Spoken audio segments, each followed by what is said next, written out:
Vous écoutez La Pépite, le tarot pour entreprendre ta vie. Je suis Cécile, tarologue, coach et créatrice de l'atelier Faltasie. Je crois sincèrement que le tarot est la boussole qui nous guide vers nos plus belles explorations de vie.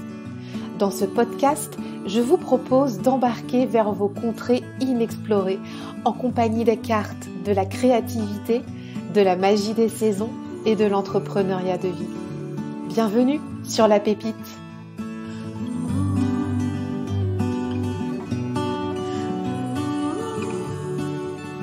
Bonjour à tous, j'espère que vous allez bien. Je suis ravie de vous retrouver dans ce nouvel épisode de La Pépite.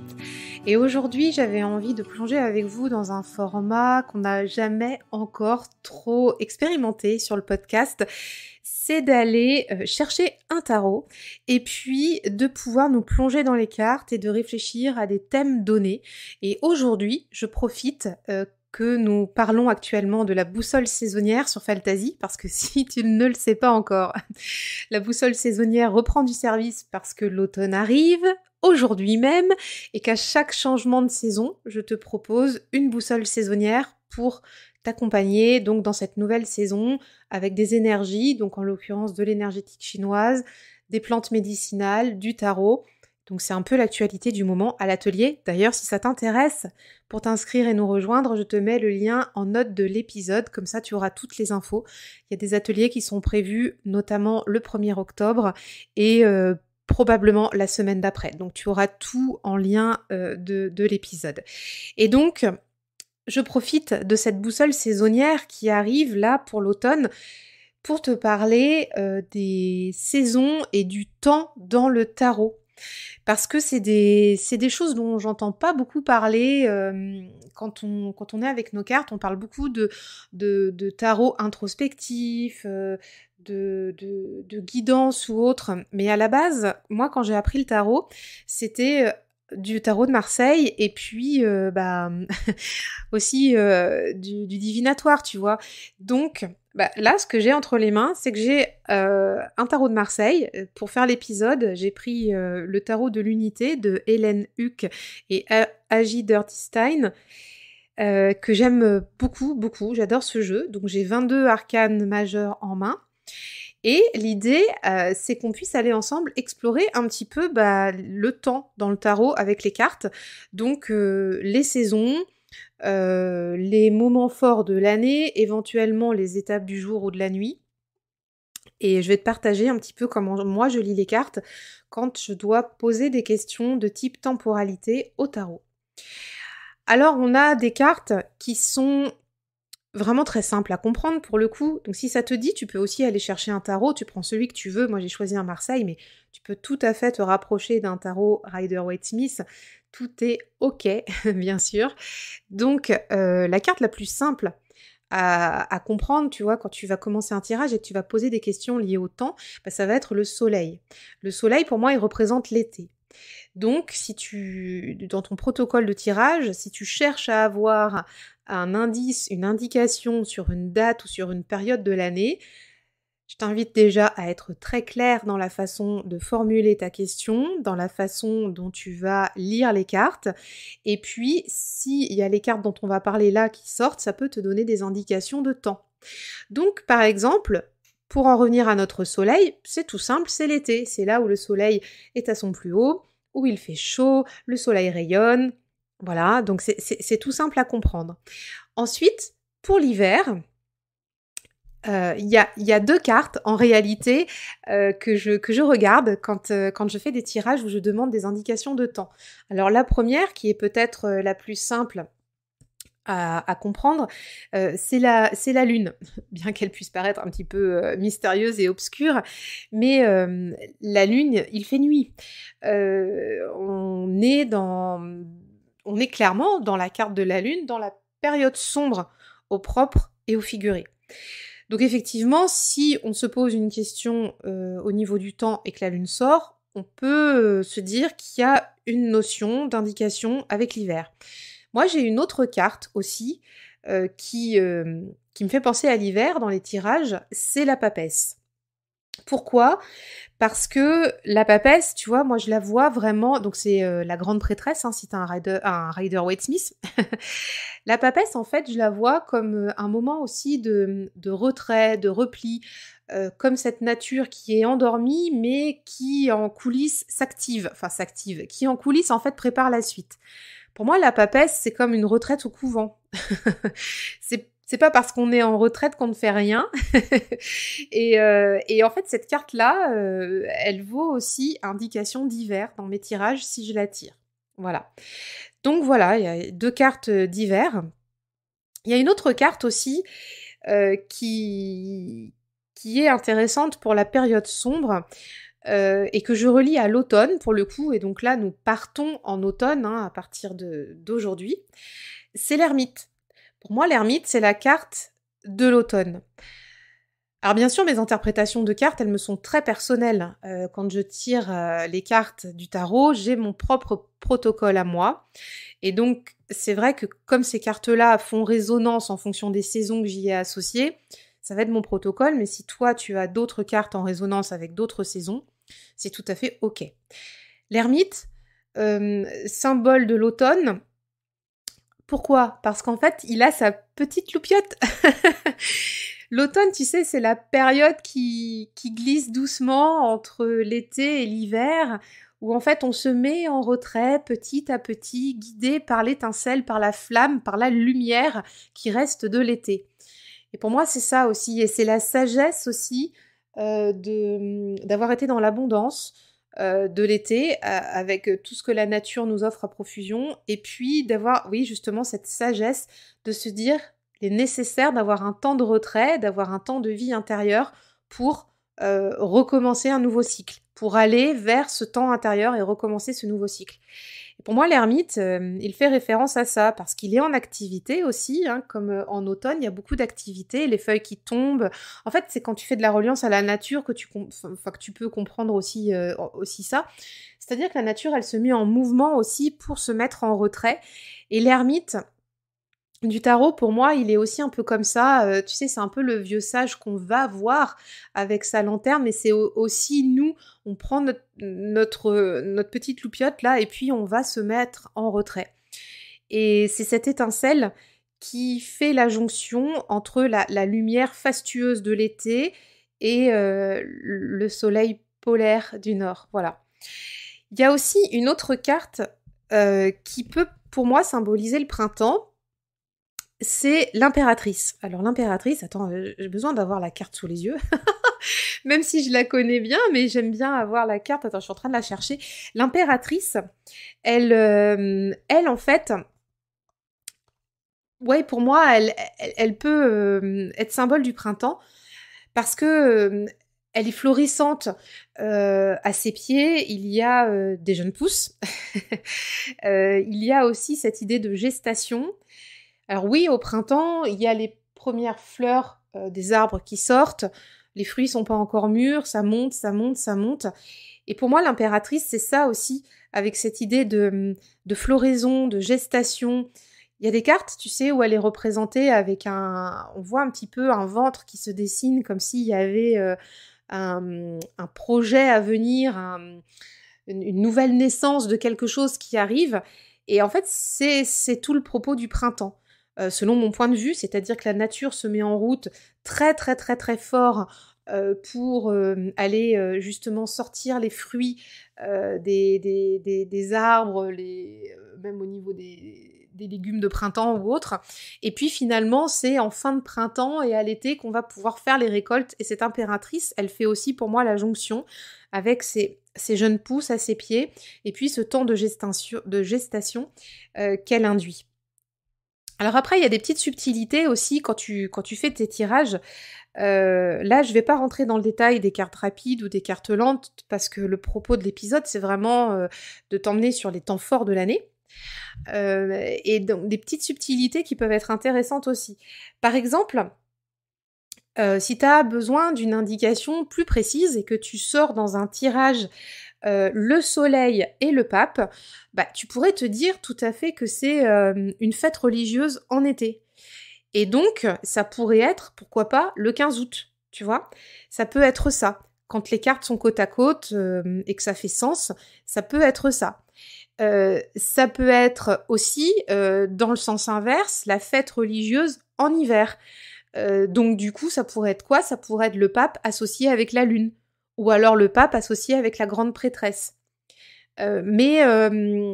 Bon, plutôt la lune. Après, moi, comment dire, la papesse, ça dépend vraiment de mes protocoles de tirage. Donc, vraiment, si t'as le pape et papesse, si ça sortait en même temps, j'interpréterais pas comme ça. Mais enfin, dans l'idée, tu vois où je veux en venir. Si t'as vraiment besoin d'indications comme ça, c'est tout à fait ok. Et de même aussi, par exemple, une indication, par exemple en automne, si tu cherches une indication de temps et que tu sors, par exemple, l'ermite avec l'arcane sans nom, ça pourrait être tout à fait la Toussaint, par exemple, tu vois. Il y a plusieurs lectures de ça, où ça pourrait être aussi l'arcane sans nom et enfin du coup la carte de la mort, l'arcane sans nom, et puis la lune par exemple pour l'hiver, ce qui pourrait aussi être la Toussaint. Voilà. Donc il y a pas mal de sujets, comme par exemple si tu sors l'impératrice avec la justice c'est la notion d'une fête légale. Bah ça pourrait être par exemple le 1er mai, la fête du travail. Voilà, donc c'est des idées. Après, on peut démultiplier ça à toutes les fêtes du calendrier.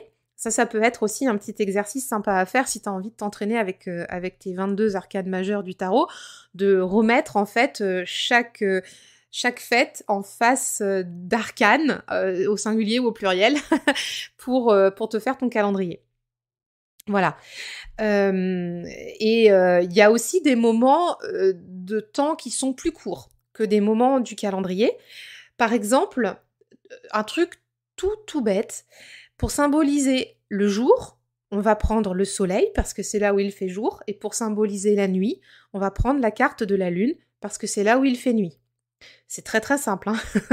C'est très très simple, c'est basique, mais c'est redoutablement efficace. Par exemple aussi, tu vois, la carte de l'étoile, ça peut être aussi l'idée d'avoir une nuit pleine d'étoiles, ou en été par exemple, on a les nuits étoilées, la fête des étoiles par exemple. Donc moi ça m'est arrivé cet été de faire un tirage quand j'étais en vacances, et à la fin de la semaine il y avait la nuit des étoiles, et en fait j'avais posé des questions un petit peu chill, tu vois, qu'est-ce qu'on peut faire comme activité avec les enfants, tu vois, pour me donner des idées, parce que j'avais pas trop envie de me creuser la tête. Et la carte de l'étoile est sortie, et ça m'a fait tout de suite penser à la nuit des étoiles. La nuit des étoiles filantes, enfin, je sais plus comment ça s'appelait, c'était au mois d'août. Voilà. Donc, c'est des petites choses toutes simples aussi qui peuvent être intéressantes quand tu fais tes tirages. Il y a une anecdote aussi que je voudrais te partager, c'est au sujet de la carte de la lune. La carte de la lune, associée avec le soleil, elle peut aussi vouloir dire que c'est l'aurore ou le crépuscule. Et ça dépend comment tu les lis. Alors, dans un tirage, avant de poser les cartes, on va d'abord identifier dans quel sens on va lire les cartes. Donc si par exemple, tu tires la carte de la lune, puis la carte du soleil, ça va être l'aurore. Ça veut dire qu'il fait nuit, ensuite il fait jour, donc ça symbolise la période de l'aurore. Inversement, si on tire la carte du soleil, puis la carte de la lune, ça va indiquer un crépuscule, puisqu'il fait d'abord jour, et ensuite il fait nuit. Voilà, donc en lecture classique, de gauche à droite. Et pour te raconter une anecdote par rapport à ça, la carte de la lune, il y a plusieurs années de ça, était sortie très régulièrement dans mes tirages pour symboliser l'aurore. Alors, écoute bien parce que ça va être vraiment marrant. J'étais en train de m'associer, enfin je m'interrogeais sur une association professionnelle avec une personne qui s'appelait Aurore. Et à chaque fois que je posais des questions sur cette association professionnelle, je te promets, à chaque fois, l'indication de l'aurore ressortait dans les tirages. Voilà. C'est incroyable, c'est vraiment incroyable. Ça en était même extrêmement troublant pour moi parce que limite ça m'a fait peur, tu vois. Il y a quelques années, j'étais pas aussi aguerrie, enfin en tout cas je partageais pas à ce point ma passion du tarot, et quand je faisais les tirages pour moi, que cette indication de l'aurore ressortait, parce qu'en fait c'était son prénom littéralement qui ressortait dans le tirage. Voilà, donc ça c'était très troublant et c'est arrivé quasi systématiquement à chaque fois que j'ai fait des tirages sur ce thème-là. À chaque fois la carte de la lune ressortait en position de l'aurore. C'était, voilà, très très perturbant. Pour moi en tout cas à l'époque. Et donc on a aussi, donc tu vois ces indications même plus subtiles de ça. On peut aussi, comment dire, avoir, alors là c'est si vraiment tu veux aller dans le détail, mais moi par exemple je le fais pas, mais ça peut être quand même une indication. Si tu as envie d'aller dans le détail beaucoup plus précisément, par exemple de la temporalité de la journée, l'aurore, le crépuscule, ça peut être intéressant d'aller identifier ça. Par exemple, je sais pas moi, si tu fais des rituels, enfin je parle de rituels classiques, hein, faire du sport par exemple. Est-ce que c'est mieux pour moi de faire du sport le matin? Enfin, est-ce que c'est mieux pour moi? Est-ce que je me sentirais plus à l'aise, et pourquoi de faire du sport très tôt le matin ou très tard le soir? Donc là, tu peux avoir l'indication de l'aurore et du crépuscule, par exemple, hein, c'est vraiment très concret. Et tu peux aussi aller chercher des indications du milieu de la journée et du milieu de la nuit. Et pour aller trouver le milieu de la journée, ça va être bien sûr la carte du soleil qui représente le jour, et la carte, par exemple, de l'amoureux qui va représenter le choix. Donc le choix, en fait, entre le matin et l'après-midi. Bah, en fait, on est où? On est au milieu. Tu sais, comme l'amoureux, là, l'ange, il est au milieu. Voilà. Donc, et c'est pareil pour la nuit. Par exemple, si tu tires la carte de la lune avec l'amoureux, ça peut te donner une indication au milieu de nuit, par exemple. Ça, ce sont des choses qui peuvent être rigolotes. Voilà. Je suis en train de repenser à ma carte du 1er mai aussi. Enfin, ma carte. La fête du 1er mai dont je te parlais tout à l'heure. On parlait de la fête légale. Et j'ai envie de te dire aussi, tu vois, si tu tires la carte du chariot avec l'impératrice, ça peut être aussi la carte du 1er mai. Parce que on parle aussi des gens en activité professionnelle. Voilà. Alors là, je saute du coq à l'âne, mais parce que ça me revient maintenant. Mais voilà, parce que je suis en train de repasser en revue mes cartes. Donc, il y a plusieurs façons de pouvoir temporaliser le tarot et de pouvoir avoir des indications. De même, pour en revenir aux étapes de l'année que sont les saisons, pour être un peu plus précis, donc là, je reviens un petit peu au début de ce que je t'ai dit sur les saisons. Par exemple, la roue de fortune peut symboliser le changement de saison. Et éventuellement aussi, tu vois, par exemple, pour dire le début de l'automne, comme là, aujourd'hui, on peut avoir, par exemple, le Butler, donc du coup, le magicien en Rider-Waite-Smith, avec l'ermite. Là, le début de quelque chose, le commencement de quelque chose. Et c'est pareil, on peut faire ça du coup pour toutes les saisons. Voilà. Donc il y a plusieurs façons de lire. Je viens de te partager la mienne. J'espère que ça t'a aidé. J'espère que ça aussi t'ouvre des perspectives pour aller explorer ton calendrier avec ton tarot. Et en tout cas, moi, ce sont des indications dont je me sers beaucoup. Et parfois, je le matérialise pas, si tu veux, dans mes questions. Mais par contre, lorsque dans un tirage, il y a ces combos de cartes qui sortent et que c'est manifeste et que tout de suite ça me saute aux yeux, c'est une évidence que je vais prendre en compte la temporalité dans le tirage de cartes si j'ai par exemple ces cartes-là qui vont sortir. Voilà. Écoute, on arrive à la fin de cet épisode. Si tu as des questions, si tu souhaites continuer à partager, je serais ravie de continuer à échanger donc sur Instagram ou sur le podcast, enfin sur le Discord, pardon, du podcast, pour qu'on continue la discussion et les échanges. N'oublie pas aussi qu'il y a la boussole saisonnière qui est d'actualité en ce moment même pour pouvoir nous rejoindre pour rentrer dans l'automne ensemble. Donc le lien est en bio de l'épisode et je serai ravie de t'y accueillir. Et sinon, je t'embrasse bien fort et je te dis à la semaine prochaine. Bye bye. Si tu as écouté cet épisode jusqu'à la fin, c'est que tu l'as probablement apprécié. Je t'invite à m'aider à faire connaître la pépite au plus grand nombre en laissant 5 étoiles sur ton application de podcast préférée et en partageant aussi en commentaire ce qui t'a plu dans cet épisode. Je te remercie et te dis à très bientôt.